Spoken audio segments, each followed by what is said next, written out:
Our, bil- our buildings are the third largest source of Canada's greenhouse gas emissions. That's correct, everybody. You just heard the Liberal Minister for Energy label houses as being the third largest cause to greenhouse gases on the face of the earth. Welcome back to the Canadian Shield. My name is Sterling.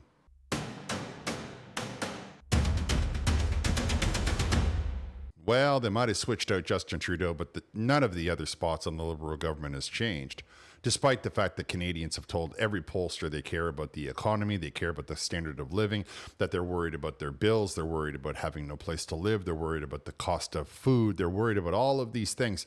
The environment doesn't even crack the top 10 anymore in Canadian voters. And yet, the Liberal government, true to form, they came into Manitoba and made a gigantic announcement about spending Canadian tax dollars. First, borrowing money against Canadians' tax dollars. Then they're going to give that money to companies that are both retrofitting houses in Manitoba for heat pumps, which of course is owned by Brookfield, which of course is associated with Mark Carney. So that's a serious conflict of interest. And insulation, which of course is a company that Brookfield has, that is of course associated with Mark Carney. I see a lot of conflict of interest here. And further, if you want to tell me that it's just about retrofitting the houses, how come we're not moving forward on all of the other things that Canadians are demanding? 42% of the country is demanding that you lift the emissions cap. 42% of the country wants that emission cap gone. 42% of the country want those high-paying, good jobs in the oil and gas industry. Why are you not moving forward on that? Do you expect me to believe that there are more people interested in how much heat pumps goes into a house than there are about getting good jobs and bringing down the cost of living? Because I don't believe that. And the more that you try to insist that the opposite is true, the more I think that you're up to something.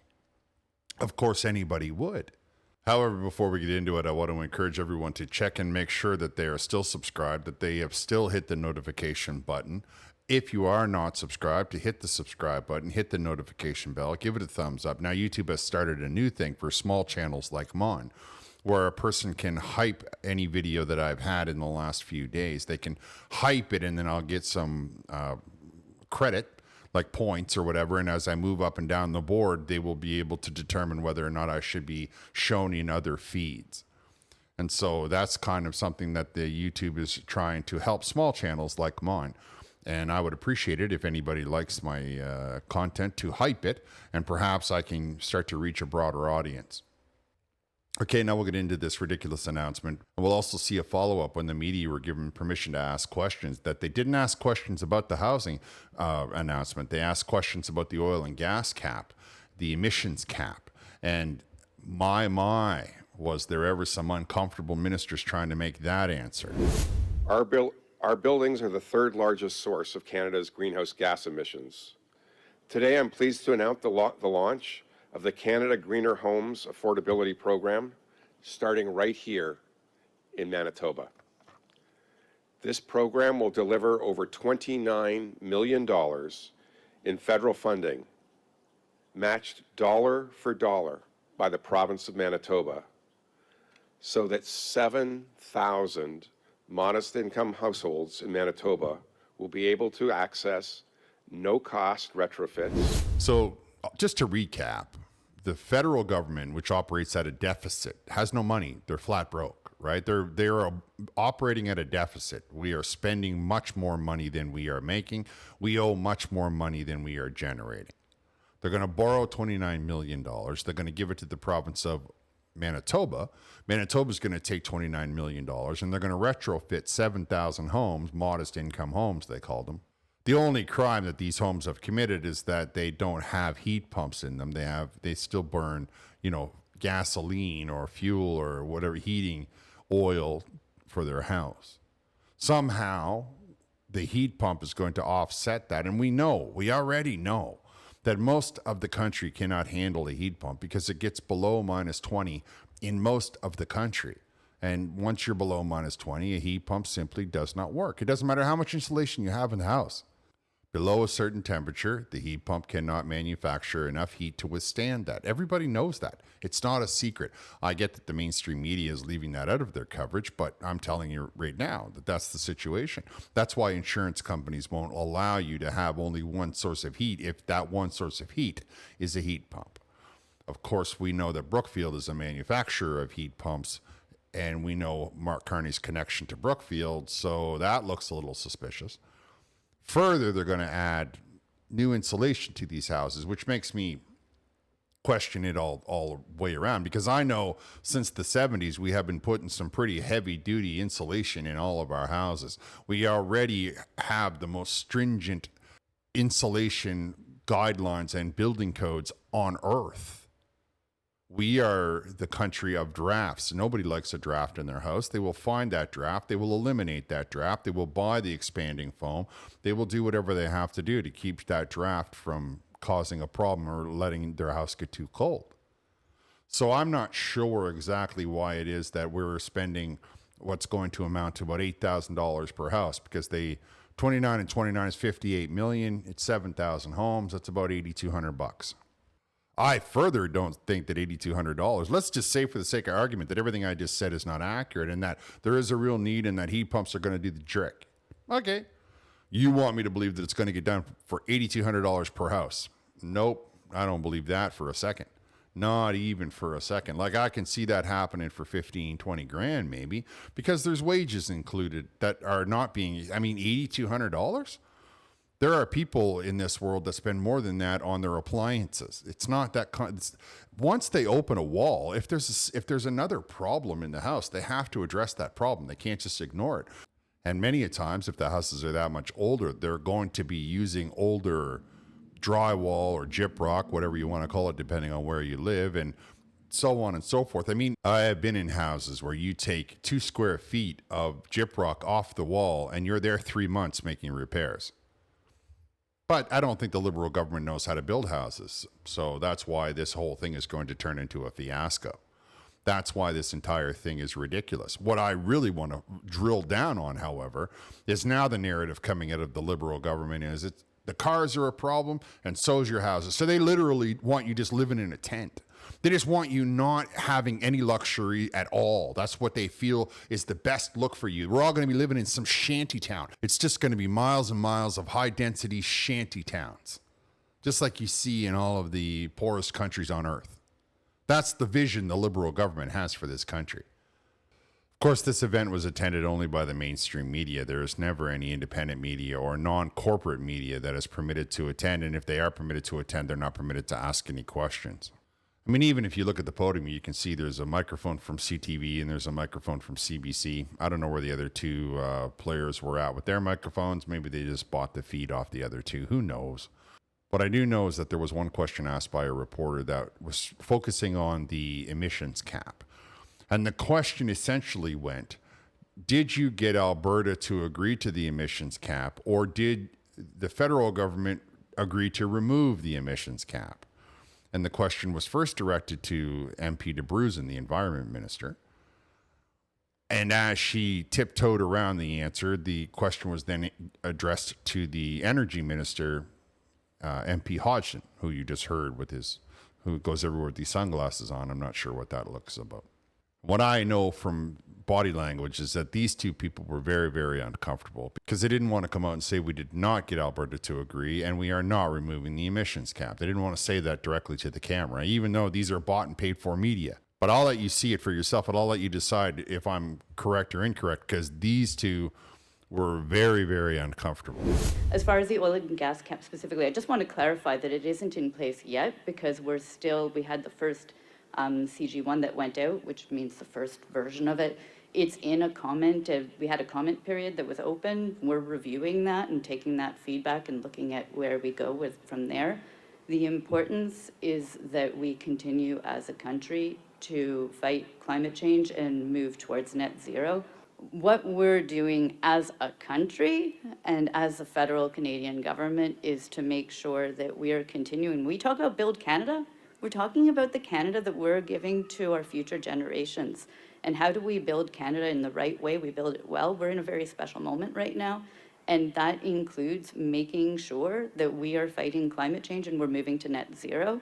That is what everything we do. When I talk with the Prime Minister, my job is to work across with all of my colleagues, many of whom you have right here, to make sure that we're centering that work that we need to do across all of our files. Well, we can hear from her that she is in no way, shape, or form giving up the emissions cap. This idea that, oh, well, it's not actually in place yet. We have all of this legal mumbo jumbo that come out of her mouth and these technicalities. That's an interesting perspective to take. I would imagine then that since it's not law, she wouldn't have any problem if somebody decided to just drop in a pipeline. That they're not too worried about the fact that if they start to crank it up before this becomes law, they can grandfather them into the clause. Is that what she wants me to believe?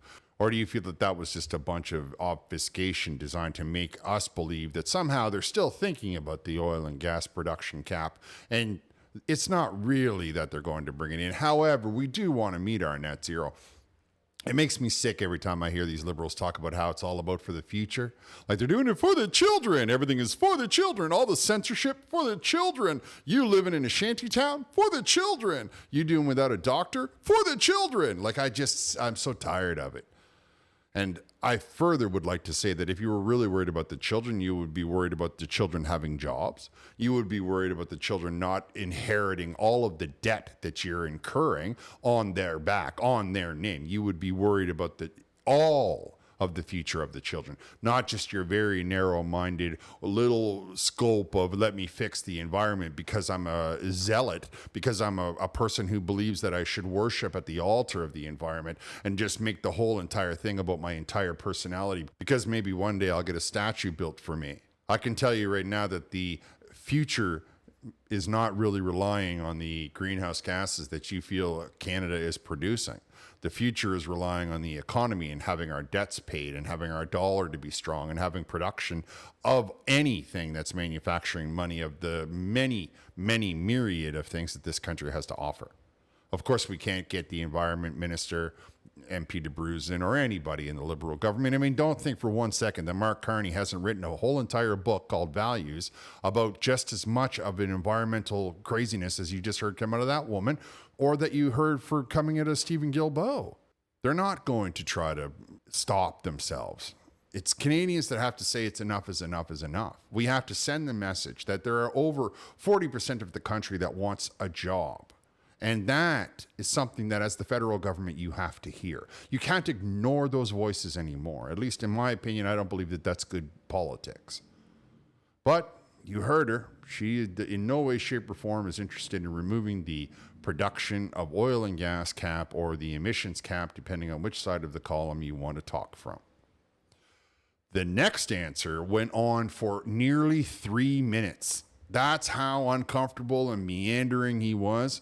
And I kept some very juicy parts of it because I wanted you to just understand how far afield he went from the question in an effort to not say, nope, we're not getting rid of the emissions cap. And why did they not say that? That's really what we want to be asking ourselves. What are they so afraid of? If they believe in it so much and if they believe Canadians believe in it, why wouldn't they just come out and say it?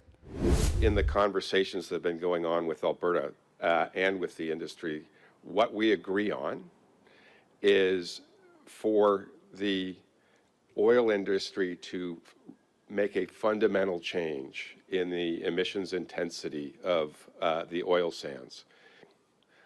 We have agreement from the federal government on that. We have agreement from the Alberta government on that, and all of the major producers in the Alliance, Pathways Alliance agree on that. We are in the middle of discussions around how we get to the results. I just want to highlight, who would have thought a year ago we would have had a day where the Prime Minister stands up, a Liberal Prime Minister, and the Conservative Premier of Alberta stands up and says, we're moving in the right direction together. And the NDP Premier of Manitoba stands up and says, we're moving in the right direction together. We should start focusing on the good things that are happening and the unity that's happening and how we are committing together to develop our resources in an environmentally responsible way, led by Minister DeBruzen. The rest of the world is watching. There are so many things wrong with what he had to say, and I am going to try to touch on all of them. First, I think we all see the gigantic deflection of, oh, why aren't we focusing on the fact that Danielle Smith didn't tear the hide off Mark Carney, or that Mark Carney got a hug from Mob Canoe? Well, I believe that you would find, MP Hodgson, that many people are focused on the fact that they're broke, that they can't afford to live in an apartment alone or with a family. They can't afford to start a family. I think that you would find that those are kind of moving way up the list. And further, I believe that you would understand that many of those people who happen to be, men under the age of 35 with an unemployment rate of nearly 30% in the country would love to have some of those jobs that your oil and gas production cap or the emissions cap is stopping. And further, as we speak about the emission cap, let's remember that it's not applied equally across all the sectors. It's applied to the oil and gas sector, but it's not applied to the mining sector. It's not applied to the steel sector, and it is not applied to any of the other sectors. And for example, MP LeBlanc was in Quebec offering hope for this high-speed electric train, which are just hideous. But it's important to the emissions cap question because it is miles and miles and miles and miles and miles of cement. Because it's on the ground and because it's on rails, because it has a lot of friction, those rails have to stay secure and in place. And all you have to do is look up TGV in France, and you will see the enormous amounts of cement that have to go in. Animals can't cross it, and these trains they're hideous. They scar the landscape. I will do a different video on MP LeBlanc's announcement in Quebec. I just want to draw to your attention that it's funny how in Quebec they can offer a bunch of money with this train or with the harbor in Montreal that was already ready to go, but somehow Mark Carney's managed to stick his nose in there. That's one of those 5 projects that he's promised, all the while shutting down the production of the province of Alberta, all the while causing China to buy coal as opposed to natural gas. So there's a lot of things that don't make sense. If they were truly trying to be environmentally friendly, if they were truly trying to solve the problems, they would be looking at all of the aspects of the impact of the environment instead of just one very narrow, gasoline, gasoline, gasoline. And I think that that's something that we need to see as a culture, that they're very narrow-minded, that they cannot see the woods for the trees, as the expression goes.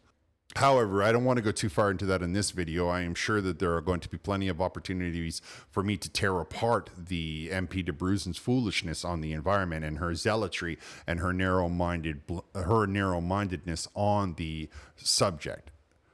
However, MP Hodgson then finished up by saying, oh, the whole world is watching. I don't care what the world wants. I just don't care. I really do not care. I could not care less. But I wanted you to hear it because I want you to see how the Liberal government is just up to their same old tricks. This is the same thing they've been saying for 10 years. Oh, it's all about the world. The world's watching. I don't care what the world is. If we're watching the world, then I want you to start criticizing China. If we're watching the world, and I don't want you to criticize China for anything other than the fact that they are firing up more coal electrical plants than any country on earth. I would love for you to explain that to China. I would love to hear you come to the microphone and say, Canada's doing just fine. We need to do more to help the people that are not able to own homes. But you're not.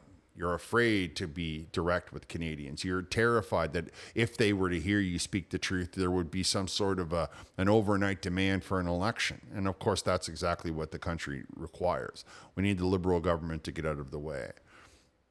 Now, in his defense, he did mention the Pathways Project, which, of course, is something that the Alberta government and many of the industries in Alberta have been talking about. It's the carbon capture. And no matter where you fall on the spectrum of believing of carbon or climate change or greenhouse gases, doesn't matter. It's a compromise. That's what matters. We know that you can capture the carbon and then they just dump it down back into the earth where they got it from. Okay, great. Some cases they use it to pressurize more wells and bring it out. Okay, great.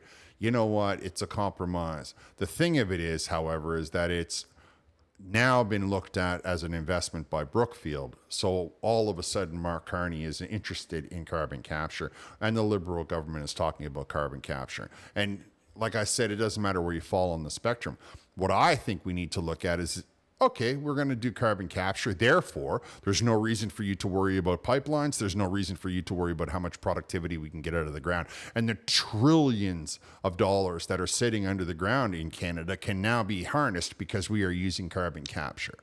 We are initiating carbon capture. Therefore, nothing is going up into the air. There is no greenhouse gas emissions. You can all sit down and be quiet while the rest of us get to work. You can sit there in the corner and tell yourself that you're going to put this down in your memoirs or whatever it is that the Liberal government will do once they finally get taken out of office. Meanwhile, you yourself said the Pathways Project, and I say great. So we just got to keep naming carbon capture projects, and we can start cranking out the productivity in this country like never, ever before. And we will overnight become the second wealthiest country on earth because the Americans have quite a head start on us and they have a lot more population. But ultimately, one day we can go running neck and neck with them if we handle it right and we get governments like the Liberal government, the zealots in the Liberal government, out of the way. That's just my opinion. You can let me know what your opinion is down in the comments. I would encourage you all to like, comment, subscribe, hit the notification bell, hype this video if you enjoy it. Thank you for listening. I'll talk to you next time.